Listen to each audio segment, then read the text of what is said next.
The morning sun beat down on the palm-lined streets of Palm Beach as Officer James Mercer started his regular patrol shift. After 15 years with the Palm Beach Police Department, he knew every street and corner of this wealthy neighborhood. Today seemed like any other day until it wasn't. It happened just a quarter-mile from the famous Mar-a-Lago gates. A black SUV with tinted windows rolled to a stop at a red light. Something about it caught Mercer's attention. Maybe it was the way the vehicle slowed down near the former president's property. Maybe it was just a feeling. Either way, Mercer flipped on his lights and pulled the SUV over. The driver, Darius Washington, rolled down his window and sighed. This wasn't his first time being pulled over in this neighborhood, despite the fact he worked as Donald Trump's driver for nearly 7 years. License and registration, Mercer said, not bothering with a greeting.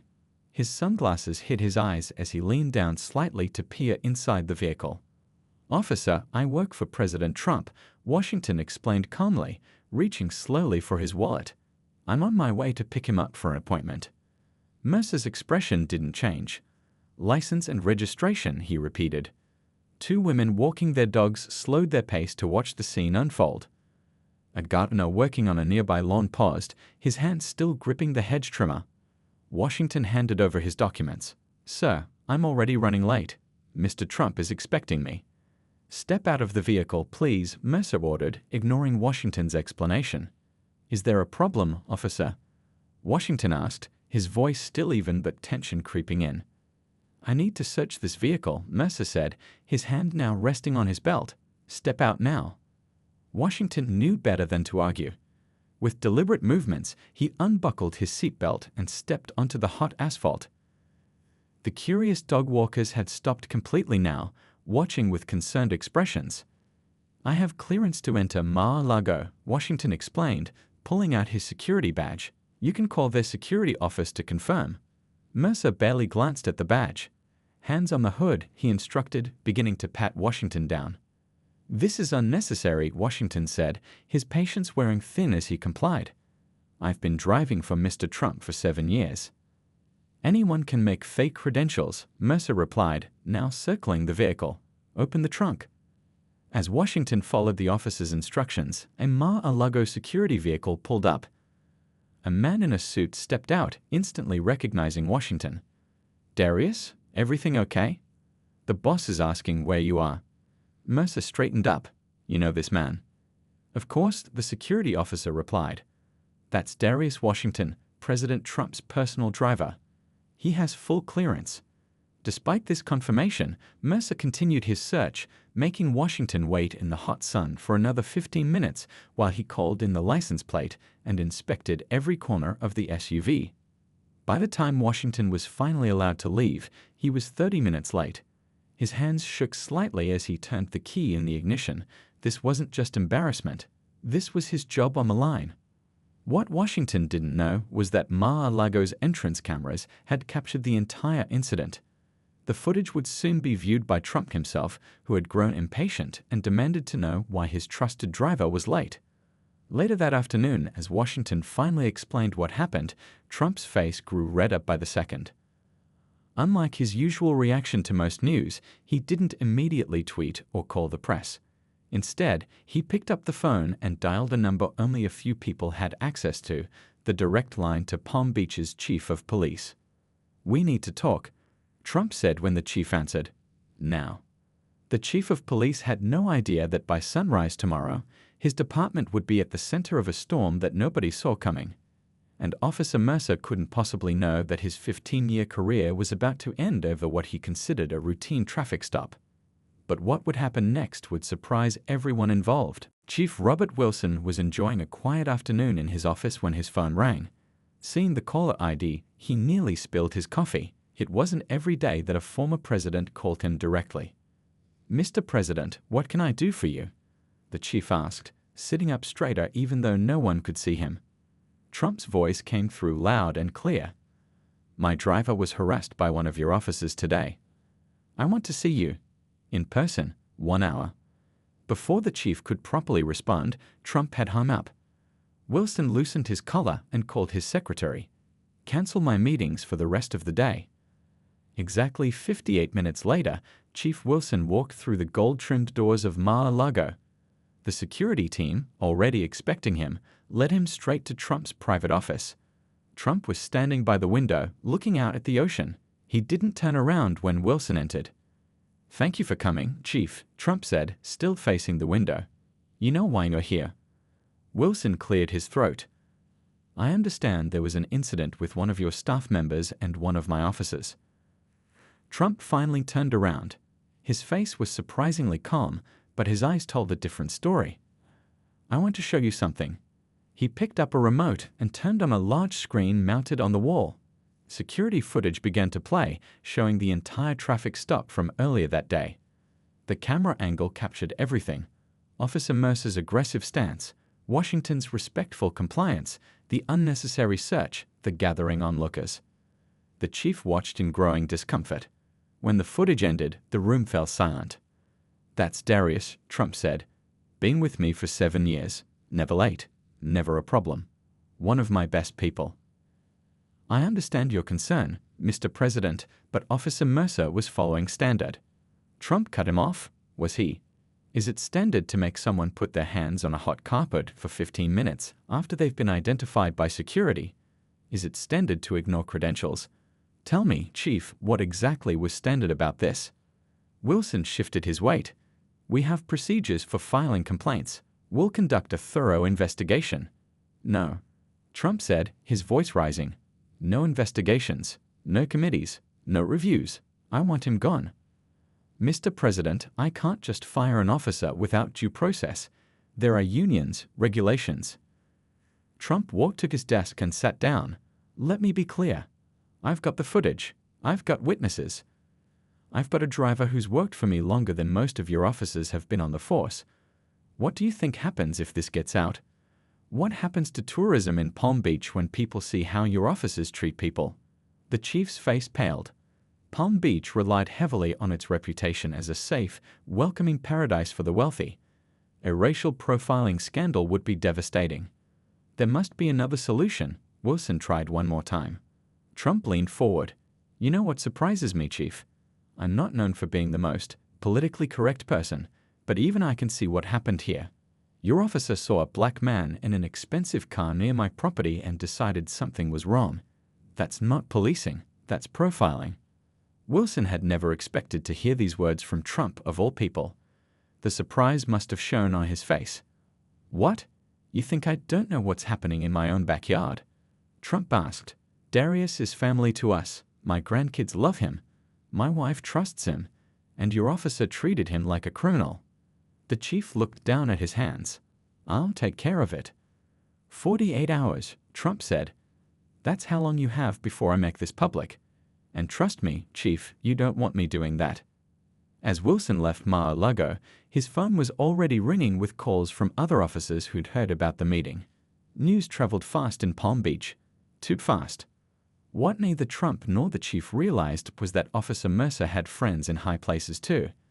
And the storm that was brewing would soon pull in people from all sides of the political spectrum in ways nobody could have predicted. Officer James Mercer was halfway through his shift the next day when he got the text from his supervisor, "Come to the station.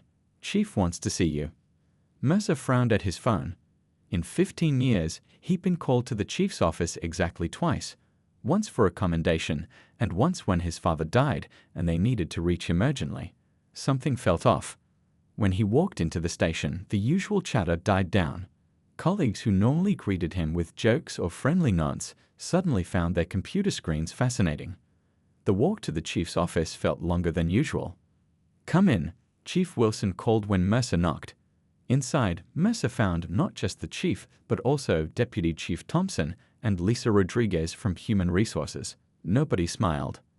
"Take a seat," the chief said, gesturing to the lone chair facing the three of them. Mercer sat, his uniform suddenly feeling too tight around the collar. "What's this about?"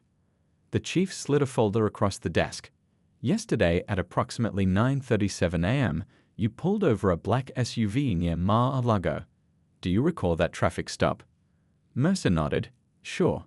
Guy was acting suspicious near a high-security area." "Acting suspicious how?" Rodriguez asked, pen poised over a notepad. "Driving slowly, tinted windows.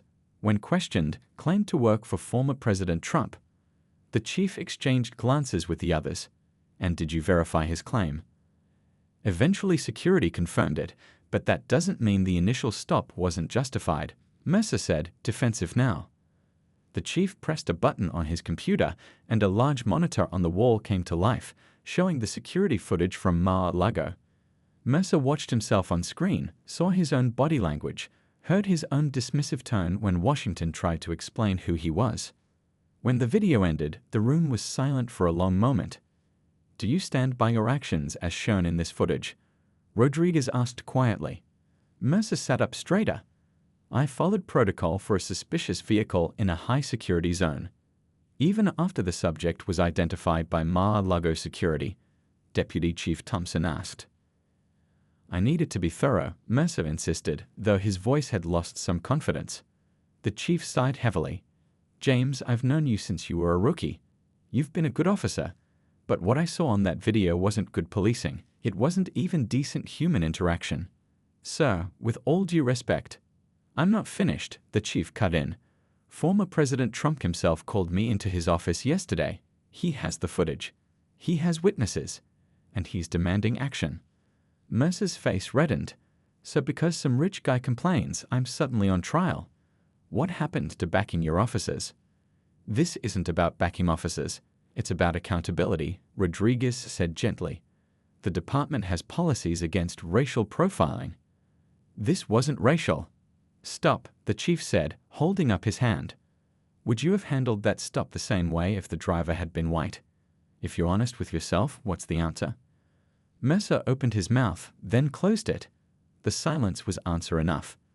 The chief pushed another document across the desk. "We're terminating your employment, effective immediately." Mercer stared at the paper in disbelief. 15 years, and this is how it ends. No hearing. No union rep. "Your union representative advised us that you would accept termination rather than face a public disciplinary hearing," Rodriguez explained. "The evidence is too clear." "This is wrong," Mercer said, voice trembling with anger. "This is politics, not justice." The chief looked tired. "You can fight it if you want, but the footage will become public record. Every news outlet in the country will run it. Is that what you want your family to see? Your kids?" The fight seemed to drain out of Mercer. He had 2 teenagers in local schools. They'd already faced enough problems when he took the job in law enforcement. This would make their lives unbearable. "You have until tomorrow to clear out your locker," the deputy chief said, almost kindly. "We'll tell the others you resigned for personal reasons if that's what you prefer." Mercer stood up, leaving the termination papers unsigned on the desk. "You'll regret throwing me under the bus to please Trump," he said, his voice low. And so will he. Outside, the Florida sun was blindingly bright. Mercer sat in his patrol car, not his patrol car anymore, and stared at the station building where he'd spent most of his adult life. His phone buzzed with texts from fellow officers who'd already heard the news. What Mercer didn't know was that one of those messages would lead to a meeting that would change everything. A meeting with someone he never expected to speak to again, Darius Washington, the very man whose traffic stop had just cost him his badge. By sunset, news of Officer Mercer's firing had spread like wildfire across Palm Beach. His phone wouldn't stop buzzing with messages from fellow officers, some offering support, others keeping a safe distance. The local police union president, Tom Baker, had already called 3 times, outraged about the lack of due process. "This is a clear violation of your rights," Baker insisted when Mercer finally answered. "They can't just throw you out without a hearing. We're calling an emergency meeting tonight." Mercer sat on his back porch, beer in hand, watching his kids play basketball in the driveway. They didn't know yet. How would he tell them? 15 years on the force, gone in 15 minutes. "I don't know, Tom," Mercer sighed. "The chief showed me the video. It doesn't look good." "I don't care if it looks bad," Baker shot back. "This is about procedure. This is about standing together against political pressure. What happens when the next officer upsets someone powerful? We all go down." By 8 p.m., Mercer found himself in a packed union hall. At least 50 officers had shown up, many still in uniform, having come straight from their shifts. The atmosphere was charged, a mix of anger and unease. Baker stood at the front, red-faced and fired up. What happened to James today could happen to any of us tomorrow. The department caved to political pressure instead of standing by one of our own. Shouts of agreement filled the room. Mercer sat quietly, uncomfortable with becoming a symbol for something he wasn't sure he believed in himself. "We're issuing a statement tonight," Baker continued. "We condemn this termination as politically motivated and demand James be reinstated pending a proper investigation." More cheers erupted. Mercer noticed a few officers shifting uncomfortably or checking their phones, not quite meeting his eyes. Outside the Union Hall, a small crowd had gathered. Word had spread through social media, and a hastily organized protest was forming. Signs reading "Back the Blue" and "Stand with Mercer" bobbed above the crowd. What surprised Mercer more was the counter-protest across the street. Those signs read "Accountability Matters" and "No One Above the Law." The two groups were shouting at each other across the divide. Local news vans pulled up, reporters eyeing the growing tension. A producer approached Mercer as he tried to slip out a side door. "Officer Mercer, can we get your statement on the termination? Is it true former President Trump personally demanded you be fired?" Mercer pushed past without answering, pulling his baseball cap lower. This was spiraling out of control faster than he could process. His phone buzzed again. This time it was a news alert. Palm Beach Police Department under fire following officer's termination, Trump connection alleged. By morning, the story had gone national. Conservative media outlets were framing it as an attack on law enforcement, painting Trump as bowing to woke pressure. Liberal outlets expressed surprise at Trump's apparent stand against racial profiling, with some questioning his motives. Social media exploded with opinions from people who knew nothing about Mercer or Washington. The hashtag Mercer Matters was trending alongside hashtag Justice for Darius. Mercer's teenage daughter came into the kitchen, face pale.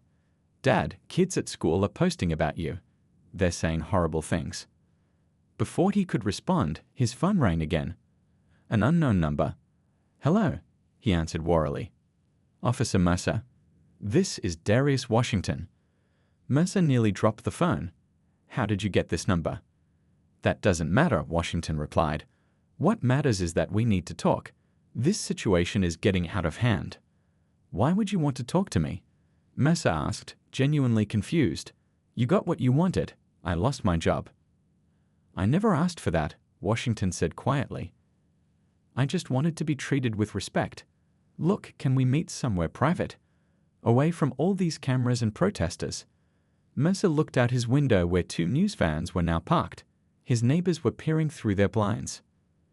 "There's a diner off Highway 95, Mercer suggested after a pause. "Not many people know it." "I'll be there in an hour," Washington said. "And Officer Mercer?" "Come alone. No union reps, no press. Just you and me, talking like regular people." As Mercer hung up, he felt a strange mix of dread and hope. What could Washington possibly want from him now? And why did he get the feeling that this unexpected conversation might change everything? The diner sat just off the highway, its neon sign flickering in the early afternoon sun. Mercer arrived 15 minutes early, choosing a booth in the back corner with a clear view of the entrance. He ordered coffee just to have something to do with his hands. When Washington walked in, Mercer almost didn't recognize him. Gone was the crisp suit he'd worn as Trump's driver. Instead, he wore jeans and a plain blue t-shirt. He looked like any other guy grabbing lunch on his day off. Washington spotted Mercer and walked over, sliding into the booth across from him. For a long moment, neither man spoke. "Thanks for coming," Washington finally said. "Not like I have a job to go to," Mercer replied, then winced at his own bitterness.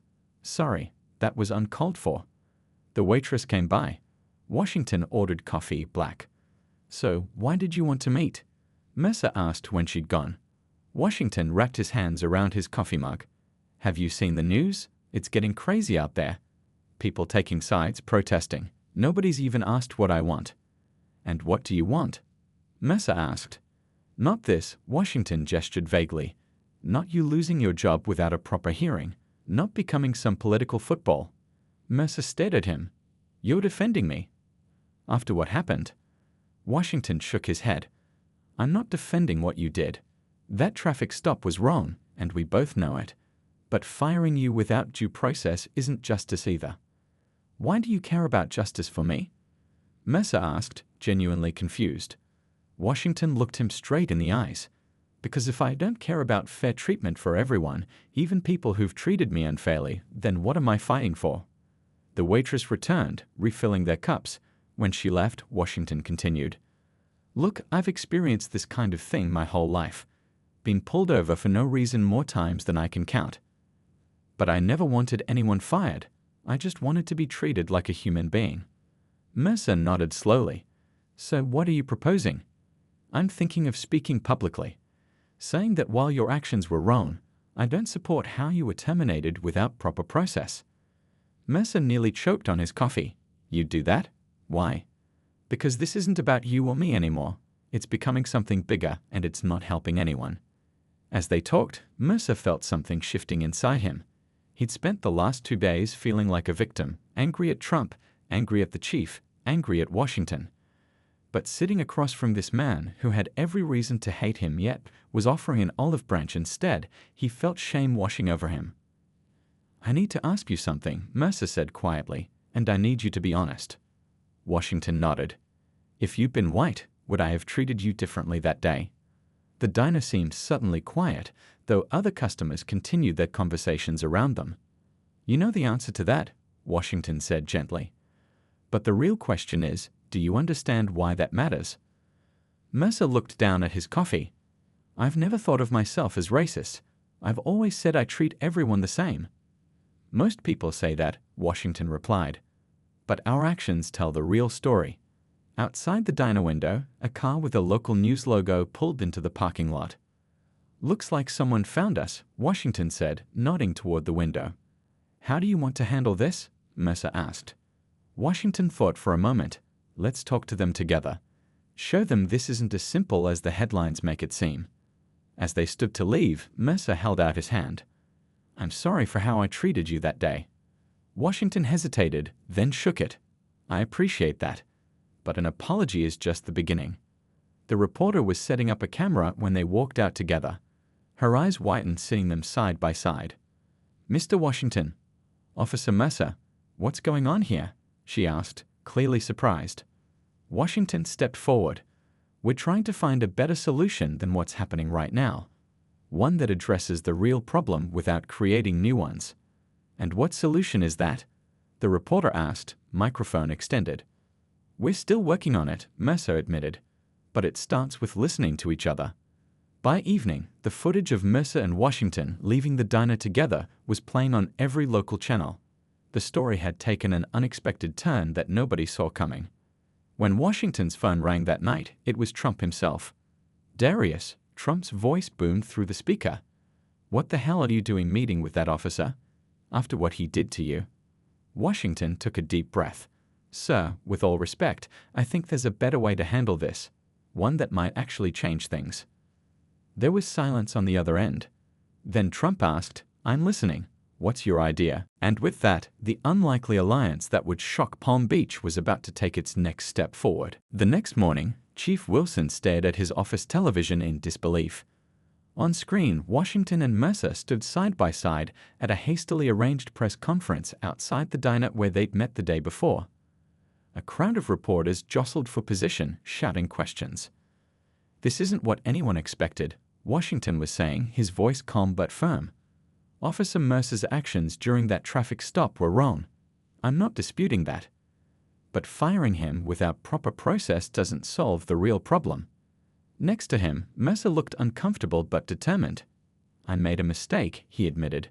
A serious one. But I want the chance to make it right. The chief's phone rang. The caller ID showed it was the mayor. Are you seeing this? The mayor asked without preamble. I'm looking at it right now, the chief replied. This is getting out of hand. Trump's office just called. He wants a meeting with all parties, today. 2 hours later, an unlikely group gathered around the large conference table in Mar-a-Lago's private meeting room. Trump, Washington, Mercer, Chief Wilson, the mayor, the police union president, and representatives from 3 community organizations.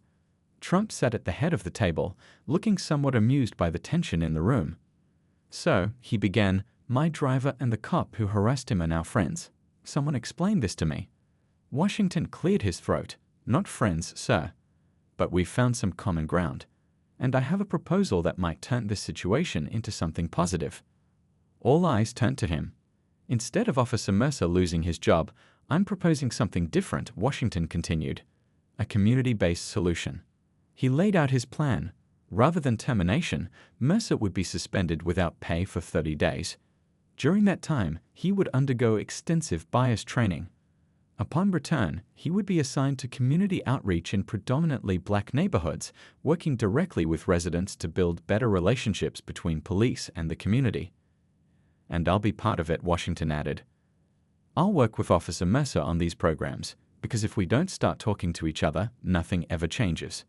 The room fell silent. The community representatives exchanged glances, clearly surprised. "You're willing to work with him?" one of them asked Washington. "After how he treated you?" Washington nodded. "That's exactly why I should work with him. If we can find a way forward, maybe others can too." The police union president leaned forward. "Our concern was always about due process. This could be a compromise we can support." Chief Wilson looked thoughtful. "It's unconventional, but it addresses the core issue better than simply firing one officer." All eyes turned to Trump, who had been uncharacteristically quiet. "You know," Trump finally said, "people are always surprised when I support something like this. They think I don't care about these issues. But I do. And I like this idea. It's a deal where everybody wins." He pointed at Mercer. "You get a second chance you probably don't deserve." Then at the chief. "You get to show you're addressing the problem." Then at the community representatives. "And you get real change, not just a quick fix that makes a headline and solves nothing." The mayor looked relieved. "So we're all in agreement." Not everyone was fully satisfied, but all nodded. Washington's proposal would move forward. As the meeting broke up, Trump pulled Washington aside. "You surprised me, Darius. Why stick your neck out for this cop?" Washington considered his answer carefully. "Because firing one officer doesn't change the system, but maybe this can start something bigger." Trump studied his driver's face. "You're a better man than most," he said finally. "If this works, we should expand it. Make it a model for other departments." As Washington left Mar-a-Lago that afternoon, his phone buzzed with messages. News of the agreement was already spreading. Some praised his forgiveness, others accused him of selling out. Community activists were divided, some seeing potential in the program, others viewing it as too soft on Mercer.